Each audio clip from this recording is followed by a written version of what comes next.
Picture this. It's Friday, 6:30 p.m. You've just peeled yourself out of your office chair after a grueling 45-hour week. You're sitting in your car, staring at the taillights in front of you, feeling like your brain has been replaced by overcooked oatmeal. The thought of standing over a stove to cook a meal feels more impossible than climbing Mount Everest in flip-flops. So, you open the app. A few taps later, a courier delivers sushi or a gourmet burger. With delivery fees and a tip, that's a $50 hit to your wallet. You crack open a beer or pour a glass of wine just to mute the hum in your hat, and you collapse onto the couch to binge watch a show you don't even like. Just to stop thinking. You whisper to yourself, "I earned this. I worked hard all week." But what if I told you that mathematically, that dinner didn't cost you $50? What if I told you that the pizza, the gas in your tank, the dry clean shirt for your meetings, and even the stress that forced you to order that food are hidden taxes eating up nearly 70% of your income? My name is Alex, and I'm obsessed with the invisible equations that keep us running on hamster wheels that move slightly faster than we can run.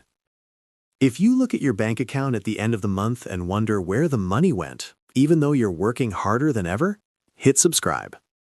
Today, we aren't talking about investing. We're talking about accounting fraud. Not the kind committed by corporations, but the kind you unknowingly commit against yourself every time you accept a job based on the gross salary. Let's run a brutal audit on a guy we'll call Mark. Mark proudly says, "I make $40 an hour." Sounds solid, right? But in the business world, looking at revenue without looking at expenses is how companies go bankrupt. If a bakery sells $1 million worth of bread, but spends $1.1 million on flour and rent, that bakery is worth zero. In the world of labor, you are the product. Your time, your energy, your health. And the cost of selling that product to an employer is astronomical. Let's calculate Mark's real hourly wage. First, the tax heist. After federal, state, and Social Security taxes, his $40 instantly shrinks to about $30. That's the easy part. Second, the presence tax. Mark spends $5,000 a year on gas, insurance, and maintenance for a car he primarily owns just to transport his body to the office. Third, the image tax. Mark can't show up to a Zoom call in a stained t-shirt. Suits, dry cleaning, and grooming are investments in someone else's business. Fourth, the convenience tax, the sneakiest one. Because Mark is at the office from 9 to 6, he pays for convenience. The $6 latte because he's too exhausted to brew coffee at home. The $15 takeout lunch because he didn't have time to meal prep. The dog walker because he's never home. Fifth, the decompression cost. This is the money Mark spends to numb the pain of the job.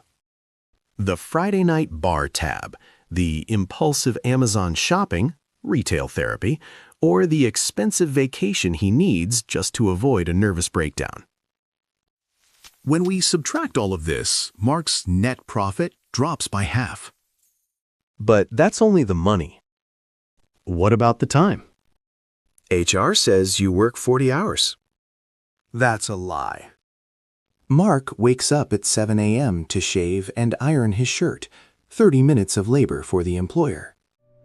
He sits in traffic, 1 hour round trip, unpaid labor. He has a lunch break, but he can't nap or play with his kids. He is a captive of the office. In the evening, he needs another 45 minutes just to vibe out and stare at a wall to recover from the day. When you add the commute, the preparation, and the emotional recovery, Mark isn't giving his job 40 hours. He's giving it 60 hours a week. The result, We take his shriveled net profit and divide it by the actual hours dedicated to the job.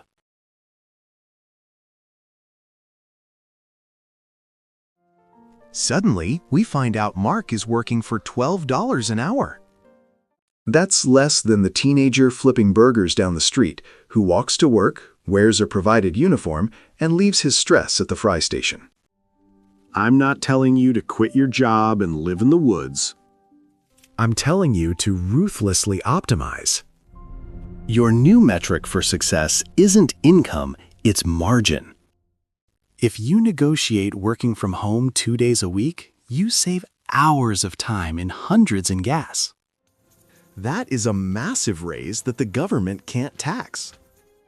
When you see a pair of $200 shoes, don't look at the price tag. Ask yourself, am I willing to trade 16 hours of my life for these? 16 hours of traffic, passive-aggressive emails, and missed gym sessions? Usually, the answer is no. The system relies on you being too exhausted to do the math.